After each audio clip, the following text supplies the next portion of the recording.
इसकी कुल लंबाई की बात की जाए कोसी नदी की तो आपका 720 किलोमीटर कुल लंबाई है। बिहार में कुल लंबाई कितना है तो 260 किलोमीटर बिहार में कुल लंबाई है।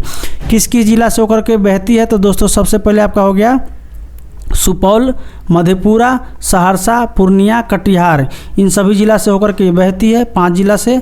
नमस्कार दोस्तों, स्वागत है आपका ज्ञानवर्धक चैनल स्टडी फॉर अवेयरनेस पर। दोस्तों आज हम लोग बिहार के प्रमुख नदियों का कवर करेंगे और ये सभी जो भी नदी मैं कवर करूँगा उसका फुल डिटेल के साथ करूँगा, यानी उस नदी से संबंधित मुझे उम्मीद है कि आपका बीपीएससी में कोई भी प्रश्न नहीं छूटेगा, तो इसलिए आप लोग अंत तक जरूर देखिएगा। दोस्तों जैसे कि मैंने यहाँ लिखा हुआ है कि बिहार में कुल 21 नदी हैं। ध्यान रखिए दोस्तों, बिहार में कुल 21 नदी यहाँ बहती है, जिसमें से सबसे प्रमुख गंगा नदी है जो बिहार के 2 भाग में बांटती है, उत्तर एवं दक्षिण भाग में बांटता है। ये आप लोग देख सकते हैं, ये गंगा नदी है और इसे 2 भाग में बिहार को बांट रहा है, उत्तर एवं दक्षिण भाग में। उसके बाद से कुछ प्रमुख नदी यहाँ पर गंडक है, आपका बागमती, कोसी, काली, ये सब नदी है, तो इसे ध्यान रखिएगा साथियों। दोस्तों सबसे पहले हम लोग उस नदी को कवर करेंगे जो गंगा के बाएं तरफ आकर मिलती है। जैसे कि ये गंगा है, ये बह रही है, तो इसके बाएं तरफ से आकर के मिलने वाली नदी है इस तरह से, या फिर इस तरह से कहे कि उत्तर से आकर मिलने वाली नदियों को कवर करेंगे। तो आप लोग इस वीडियो को अंत तक जरूर देखिएगा, आपको बहुत मज़ा आएगा और साथ ही बहुत नॉलेजफुल ये वीडियो होगा। अगर आप लोग इस चैनल पर नए हैं तो प्लीज़ इसे ज़रूर सब्सक्राइब कीजिएगा। चलिए शुरू करते हैं आपका प्रथम नदी बिहार के और देश का सबसे प्रमुख नदी गंगा नदी के बारे में। तो दोस्तों यहाँ पर सबसे देख सकते हैं कि गंगा नदी बिहार की सबसे प्रमुख नदी है, साथ ही देश का भी सबसे प्रमुख नदी है। तो दोस्तों इसकी उद्गम स्थल की बात की जाए तो आपका गंगोत्री हिमनद उत्तराखंड से इसका उद्गम स्थल है। और ये कहाँ गिरती है तो दोस्तों ये बंगाल की खाड़ी में जाकर के गिर जाती है। ध्यान रखिएगा साथियों। इसकी कुल लंबाई की बात की जाए तो 2525 किलोमीटर लंबाई है। सबसे इम्पोर्टेंट ये ध्यान रखिएगा, इसे MVBI कर लीजिएगा, MVBI कि ये बिहार में कितना बहती है तो 445 किलोमीटर बिहार में बहती है। बिहार के कितने ज़िले से होकर के बहती है तो दोस्तों आप लोग यहाँ देख सकते हैं, मैंने लिख दिया है। तो आपका नाम मैं बता देता हूँ आपको, बक्सर है, भोजपुर है, सारण है, पटना है, वैशाली है, समस्तीपुर है, बेगूसराय, मुंगेर, खगड़िया, लखीसराय, भागलपुर, कटिहार। तो बिहार के इतने सारे ज़िले से होकर के ये बहती है, इसे आप लोग ध्यान रखिएगा। कई बार प्रश्न पूछे गए हैं कि कितना ज़िला से होकर के बहता है, तो इसे भी आप लोग ध्यान रखिएगा।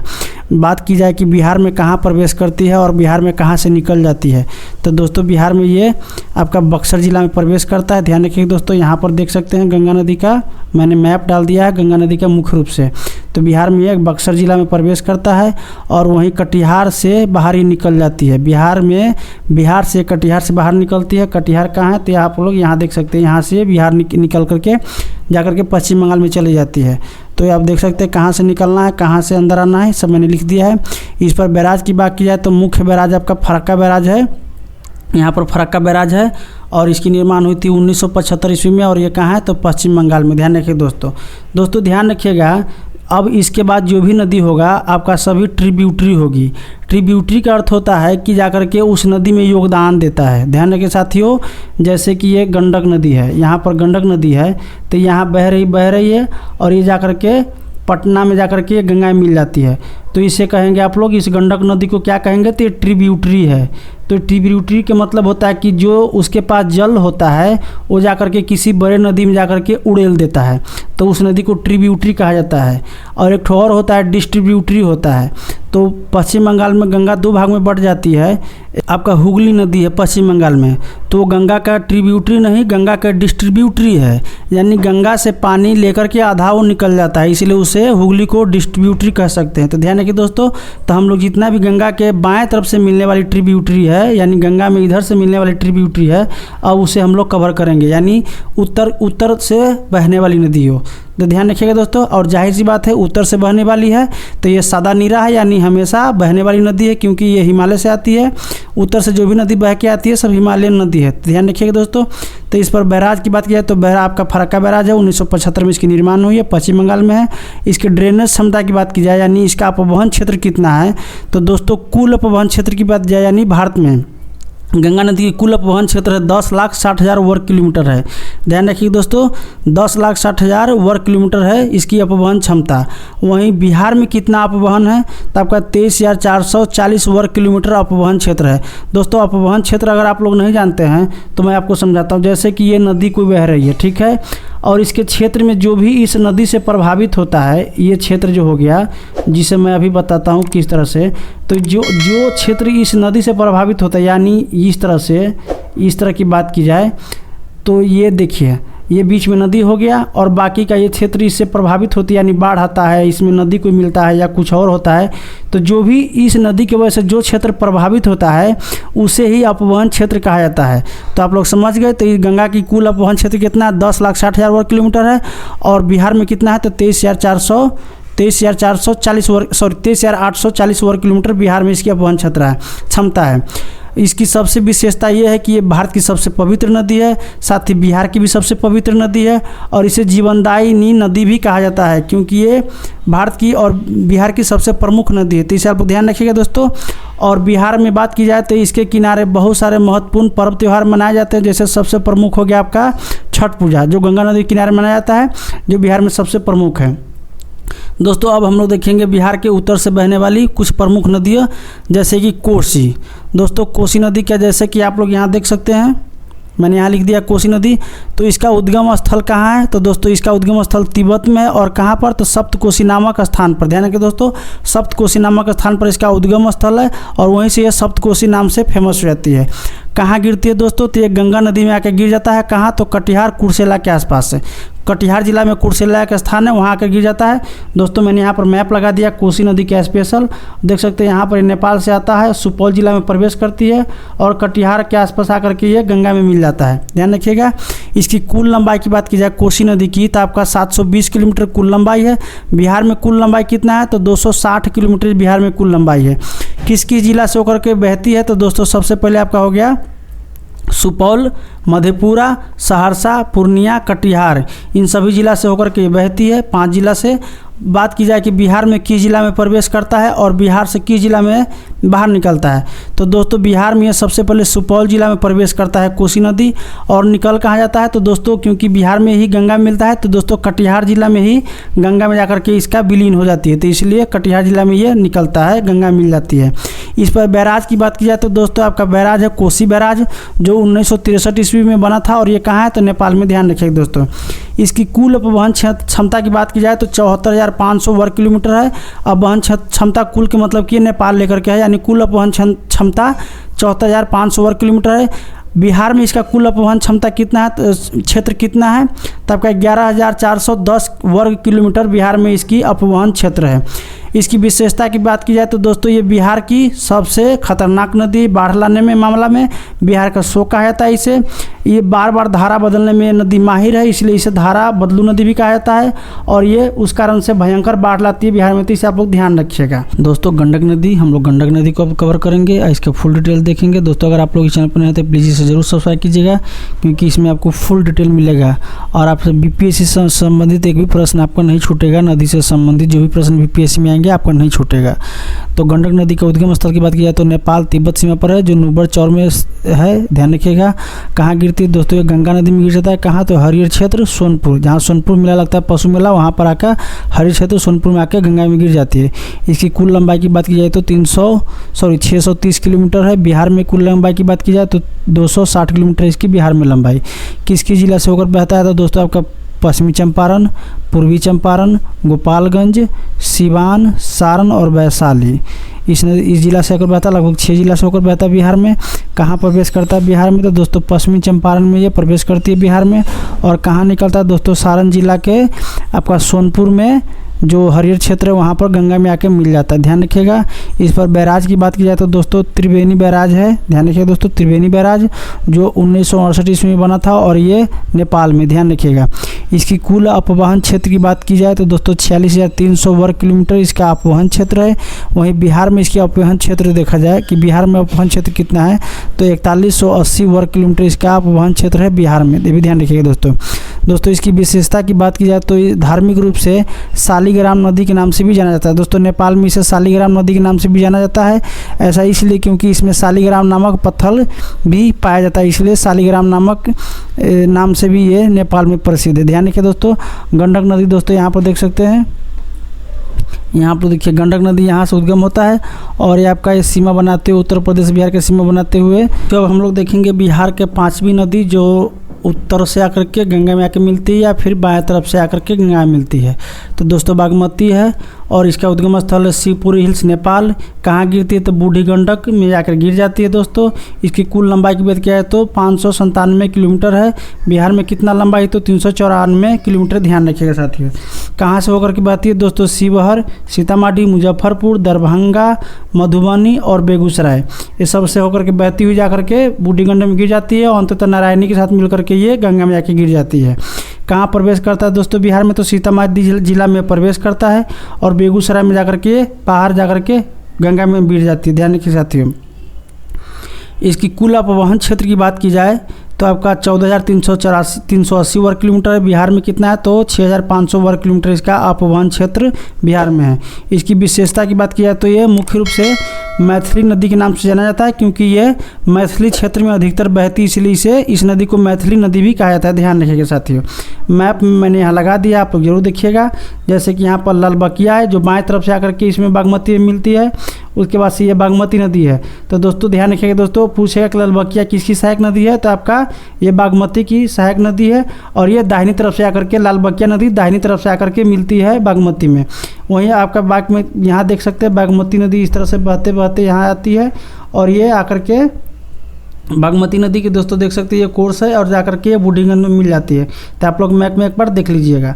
अगला नदी हम लोग देखेंगे दोस्तों ये नदी आपका है महानदी, ध्यान रखिए दोस्तों, और ये हिमालयन नदी है और इसका उद्गम स्थल भी आपका हिमालय क्षेत्र में है। तो आगे हम देखते हैं इसका उद्गम स्थल कहाँ है तो ये आपका महाभारत श्रृंखला नेपाल में, ध्यान रखिए दोस्तों, महाभारत श्रृंखला नेपाल में इसका उद्गम स्थल है। कहाँ गिरता है दोस्तों, ये गंगा में जाकर गिर जाती है। कहाँ पे तो पश्चिम बंगाल में। और महानदी का हम लोग देख सकते हैं यहाँ पर, ये मैंने मैप में लगा दिया है, यहाँ से इसका उद्गम स्थल है और ये नेपाल में पश्चिम बंगाल में जाकर के ये गंगा में मिल जाती है। तो ध्यान रखिए दोस्तों। आगे हम देखते हैं इसकी कुल लंबाई की बात की जाए तो 360 किलोमीटर की कुल लंबाई है। और बिहार में बात की जाए तो इसका बिहार में 360 किलोमीटर, दोस्तों ध्यान रखिएगा दोस्तों, बिहार में इसकी कुल लंबाई 360 है। ये थोड़ा सा टाइपिंग मिस्टेक हो गया है, आप लोग देख लीजिएगा एक बार। आगे में देखेंगे दोस्तों किस जिले में, ये तो किशनगंज जिला में बहता है, पूर्णिया में बहता है, कटिहार में। तो दोस्तों ध्यान रखिएगा दोस्तों, बिहार में 3 जिला से होकर के ये नदी बहती है। बिहार में कहाँ प्रवेश करता है तो दोस्तों ये आपका किशनगंज जिला में प्रवेश करता है। वहीं निकासी कहाँ करता है तो दोस्तों ये कटिहार जिला से बाहर निकल जाती है। ध्यान रखिए दोस्तों, यहाँ ये आपका किशनगंज जिला है और यहाँ आपका कटिहार जिला है, तो ये बाहर निकल जाता है, आगे जाकर के गंगा मिल जाती है। इसकी कुल अपवहन क्षेत्र की बात की जाए तो आपको 20,600 वर्ग किलोमीटर इसका अपवहन क्षेत्र है। बिहार में कितना अपवहन क्षेत्र है दोस्तों, 6,150 वर्ग किलोमीटर इसका बिहार में अपवहन क्षेत्र है। इसकी विशेषता की बात की जाए तो बिहार के पूर्वी हिस्से से ये बहने वाली नदी प्रमुख नदी है और इससे पूर्व बिहार में कोई नदी नहीं। दोस्तों आप देख सकते हैं ये बिहार के सबसे पूर्वी क्षेत्र में बहने वाली नदी है ये, ध्यान रखिए दोस्तों। कई बार प्रश्न पूछे जाते हैं कि नदियों को पूर्व से पश्चिम की तरफ लगाए या उत्तर से दक्षिण की तरफ लगाए। तो पूर्व से पश्चिम की तरफ लगाए तो सबसे पहले आपका महानदी, या पश्चिम से पूर्व का है तो सबसे पहले आपका घाघरा, ध्यान रखिए दोस्तों। तो अब हम लोग देखेंगे दक्षिण की तरफ बहने वाली कुछ प्रमुख नदियाँ, या दक्षिण की तरफ नहीं दोस्तों, दक्षिण से आकर के गंगा में मिलने वाली। यानी जैसे कि पहले तो हम लोग इस नदी को देख रहे थे जो उत्तर से आकर के गंगा में मिल रहा था, पहले हम लोग इसे देख रहे थे। अब हम लोग देखेंगे दोस्तों गंगा में दाईं तरफ से आके मिलने वाली नदी। यानी अगर ये नदी है, ये गंगा नदी है और ये हो गया आपका बाएं तरफ, बाएं हो गया तो ये आपका दाहिना हो गया। ध्यान रखिए दोस्तों, ये दाहिना क्षेत्र हो गया, दाहिने तरफ हो गया। तो अब हम लोग देखेंगे दोस्तों दाहिनी तरफ से आके मिलने वाली नदियों को या फिर दक्षिण से आकर के गंगा में मिलने वाली नदी को। तो दोस्तों इसमें बहुत सारे छोटे छोटी नदी है इधर जो सूख जाता है आपका गर्मी के समय में। हम लोग कुछ प्रमुख नदी ही देखेंगे जो इम्पोर्टेंट है हमारे एग्जाम के लिए। तो आप लोग देख सकते हैं कितने सारे नदी इसमें है दक्षिण की तरफ से। सबसे पहले तो हम लोग देखेंगे दोस्तों यहाँ पर ये आपका है सो नदी है, पुनपुन है, फल्गु है, आपका गया से होकर के बहती है, सब ध्यान रखिए दोस्तों। गया नदी भी एक है, ध्यान रखिए दोस्तों, जिसे तो दक्षिण से बहने वाली या दक्षिण तरफ से मिलने वाली सबसे प्रमुख नदी गंगा की ये आपका सोन नदी है। यहाँ पर मैंने लिख दिया है सोन नदी, जो दक्षिण तरफ से सबसे प्रमुख नदी गंगा में आके मिलती है। दक्षिण कहिए या फिर दाहिनी तरफ से आकर मिलने वाली गंगा की सहायक नदी। तो आपका दोस्तों अमरकंटक के पठार से नदी निकलती है, जो मध्य प्रदेश में। ध्यान रखिए दोस्तों, कहाँ से निकलता है तो अमरकंटक के पठार से निकलता है, पहाड़ से निकलता है। और कहाँ आके मिलता है तो गंगा मिल जाता है, कहाँ पर, मनेर, पटना। ध्यान रखिए दोस्तों, मनेर पटना में आकर के ये गंगा मिल जाती है। इसकी कुल लंबाई की बात की जाए तो 784 किलोमीटर इसकी कुल लंबाई है। वही बिहार में किस किस जिला से होकर के बहता है तो दोस्तों रोहतास, औरंगाबाद, अरवल और पटना, इन 4 जिला से होकर के बिहार में ये नदी बहती है। कौन सी नदी तो सोन नदी है। ध्यान रखिएगा दोस्तों। इस पर बैराज की बात की जाए तो डेहरी ऑन सोन में एक बैराज है जो 1874 ईस्वी में बना हुआ। ध्यान रख दोस्तों, सबसे पुराना बैराज बिहार की यही है, डेहरी ऑन सोन में। वहीं इंद्रपुरी बैराज की बात की जाए तो 1968 में बना है, ये भी ध्यान रखिएगा दोस्तों। आगे हम लोग देखेंगे दोस्तों इसकी कुल अपवहन क्षेत्र तो 70,000 वर्ग किलोमीटर में इसका कुल अपवहन क्षेत्र है। बिहार में अपवहन क्षेत्र की बात की जाए दोस्तों 3790 वर्ग किलोमीटर इसकी बिहार में कुल अपवहन क्षेत्र है, ये भी ध्यान रखिएगा दोस्तों। इसकी गुणवत्ता की बात की जाए तो इसमें उच्च गुणवत्ता वाला बालू बालू के लिए ये जाना जाता है, यानी सोन नदी से उच्च गुणवत्ता वाला बालू प्राप्त किया जाता है जो निर्माण कार्य में काम आता है। तो आप लोग इसे ध्यान रखिएगा। अगला नदी हम लोग देखेंगे दोस्तों पुनपुन नदी है। ये भी आपका दाहिनी तरफ से मिलने वाली एक नदी है, यानी साउथ से आकर के गंगा मिलने वाली नदी है। इसकी उद्गम स्थल की बात की जाए तो दोस्तों पलामू क्षेत्र में इसका उद्गम स्थल है, झारखंड में। कहाँ गिरती है तो दोस्तों ये गंगा में आकर के गिर जाती है, फतुहा के पास। ध्यान रखिए दोस्तों। इसकी कुल लंबाई की बात की जाए तो 200 किलोमीटर है इसकी कुल लंबाई। बिहार में किस जिला से होकर के बहता है दोस्तों गया है, जहानाबाद है, अरवल है, पटना है। ध्यान रखिए दोस्तों पुनपुन है तो महत्वपूर्ण नदी, हालांकि बिहार की महत्वपूर्ण नदी एक है ये। अपवहन क्षेत्र की बात की जाए तो कुल इसका 8500 वर्ग किलोमीटर अपवहन क्षेत्र है बिहार में। ध्यान रखिए दोस्तों, ये ध्यान रखिए दोस्तों 8500 वर्ग किलोमीटर इसकी अपवहन क्षेत्र है और ये दक्षिण बिहार की सबसे महत्वपूर्ण नदी है। और इस मैप में देख सकते हैं यहाँ पर ये पुनपुन नदी यहाँ है। ध्यान रखिए दोस्तों, ये आपका पुनपुन नदी है, ध्यान रखिएगा दोस्तों, ये पुनपुन नदी है। इसकी विशेषता की बात की जाए तो गया में पिंडदान हेतु धार्मिक महत्व इसका है, पुनपुन नदी का। ध्यान रखिए दोस्तों, गया में, हालांकि गया में दूसरा नदी है फल्गु नदी, वहाँ पर पिंडदान होता है, लेकिन पुनपुन नदी में भी ये आपका पिंडदान होता है। जब पिंडदान के महीना होता है तो इस नदी पर भी पिंडदान होता है, तो ये भी इसके लिए प्रसिद्ध है। आगे हम देखेंगे दोस्तों फल्गु नदी। फल्गु नदी की बात की जाए, यहाँ ये 9 नंबर की नदी है और ये दक्षिणी बिहार के मिलने वाली नदी है। इसकी उद्गम स्थल की बात की जाए तो आपका छोटा नागपुर पठार से इसका उद्गम स्थल है, झारखंड से। कहाँ समाप्त हो जाती है तो दोस्तों ये ताल क्षेत्र में ही समाप्त होता है, किसी नदी में आपका नहीं मिलता है, ये अंदर ही समाप्त होता है ताल क्षेत्र में। इसकी कुल लंबाई की बात की जाए तो 170 किलोमीटर इसकी कुल लंबाई है। बिहार के किस जिले से होकर बहता है तो गया में, जहानाबाद और नालंदा। ध्यान रखिए दोस्तों, नालंदा, ये 3 जिला से होकर बहता है और ये रास्ता ही ताल क्षेत्र में गुम हो जाता है। इसकी अपवहन क्षेत्र की बात की जाए तो दोस्तों 8820 वर्ग किलोमीटर इसकी अपवहन क्षेत्र है बिहार में। और इसकी विशेषता की बात की जाए तो गया में धार्मिक महत्व इसका है, वहीं सतही जल अक्सर नहीं दिखाई देता है, इसके लिए भी प्रसिद्ध है दोस्तों।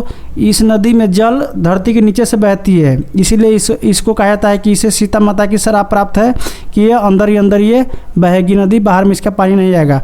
और इस नदी पर ही आपका पिंडदान होता है मुख्य रूप से गया में। ध्यान रखिए दोस्तों। और आपका विष्णुपद मंदिर जो गया में है, भगवान विष्णु के लिए प्रसिद्ध है विष्णुपद मंदिर, ये आपका इसी नदी के किनारे है, तो ध्यान रखिए दोस्तों। और इसी नदी पर बिहार में आपका रबर डैम, जो बिहार का सबसे फेमस रबर डैम है, रबर डैम बिहार में बना हुआ है, तो फल्गु नदी पर ही बना हुआ है। और फल्गु नदी का आप लोग मैप में देख सकते हैं, यहाँ पर है, ये आपका फल्गु नदी है। एक बार ऐसे आप लोग इसे याद कर लीजिएगा, तो इसे ध्यान रखिएगा। आगे हम लोग देखेंगे दोस्तों 10 नंबर नदी कौन सी है तो कर्मनाशा है। ध्यान रखिए दोस्तों, कर्मनाशा नदी, और ये बिहार में कई नामों से प्रसिद्ध है और ये कई कारण के लिए भी इसके अब माना जाता है कि ये नाश करने वाली नदी है, तो इसलिए भी प्रसिद्ध है। तो इसकी उद्गम स्थल की बात की जाए तो आपका रोहतास है, रोहतास के पठार से इसका उद्गम स्थल है, कहीं और बाहर से नहीं आता है। बिहार में इसका उद्गम स्थल है, कहाँ गिरती है तो गंगा में जाकर के बक्सर जिला में गिर जाता है। आप लोग देख सकते हैं यहाँ ये कर्मनाशा नदी है और ये नदी है और ये आपका गंगा में जाकर गिर जाती है बक्सर जिला में। इसकी कुल लंबाई की बात की जाए तो 192 वर्ग किलोमीटर है, 192 किलोमीटर इसकी कुल लंबाई है। और बात की जाए कि किस जिला से होकर बहता है तो कैमूर और बक्सर, मुख्य रूप से 2 ही जिला में बहता है। अब वहन क्षेत्र की बात की जाए तो आपका 11,700 वर्ग किलोमीटर है, ध्यान रखिए दोस्तों। वहीं बिहार में इसकी कुल अब वन क्षेत्र कितनी है तो 4500 वर्ग किलोमीटर बिहार में है, क्योंकि ये झारखंड से होकर बहता है, तो भी ध्यान रखिए दोस्तों, ये झारखंड से होकर के भी आता है यहाँ पर। तो इसलिए आपका अपवन क्षेत्र 45 वर्ग किलोमीटर है। आपकी विशेषता की बात की जाए तो कहा जाता है कि कर्म का नाश करने वाली ये नदी है, यानी माना जाता है कि इस नदी में नहाने से कर्म का नाश हो जाता है, इसलिए लोग इसमें ज़्यादा नहाता नहीं इस नदी में। दोस्तों दक्षिण बिहार में बहने वाली जो दक्षिण की तरफ से आकर के गंगा में मिलती है कौन सी नदी है, तो आपका अजय नदी। ध्यान रखिए दोस्तों, अजय नदी आपका दक्षिण से आने वाली सबसे पूर्वी नदी है, ये भी ध्यान रखिएगा दोस्तों। इसका उद्गम स्थल की बात की जाए तो मुंगेर जिला में इसका उद्गम स्थल है। कहाँ गिरती है, तो आपका भागीरथी नदी पश्चिम बंगाल में जाकर के ये गंगा में गिर जाती है। ध्यान रखिए दोस्तों, आपका एक पश्चिम बंगाल में भागीरथी नाम की नदी है और वो वहाँ पर जाकर के जो नदी उसमें गिर जाती है। इसकी कुल लंबाई की बात की जाए तो 334 किलोमीटर इसकी कुल लंबाई है। जिले में जमुई और बांका 2 जिला से होकर के बहता है मुख्य रूप से। अपवहन क्षेत्र की बात की जाए तो दोस्तों आपका 6000 वर्ग किलोमीटर तक इसकी अपवहन क्षेत्र है। बिहार में अपवहन क्षेत्र कितना है, तो आपका 1110 वर्ग किलोमीटर बिहार में इसका अपवहन क्षेत्र है। इसकी विशेषता की बात की जाए तो बिहार, झारखंड और पश्चिम बंगाल दोस्तों इसकी मुख्य विशेषता है कि ये 3 राज्य से होकर के बहती है। बिहार, झारखंड और पश्चिम बंगाल से होकर बहती है, तीनों राज्य से होकर बहती है, तो ये मुख्य विशेषता। और कई बार प्रश्न पूछे जाते हैं कि बिहार की उस नदी का नाम बताइए जो 3 राज्य से होकर बहती है, तो अजय नदी है।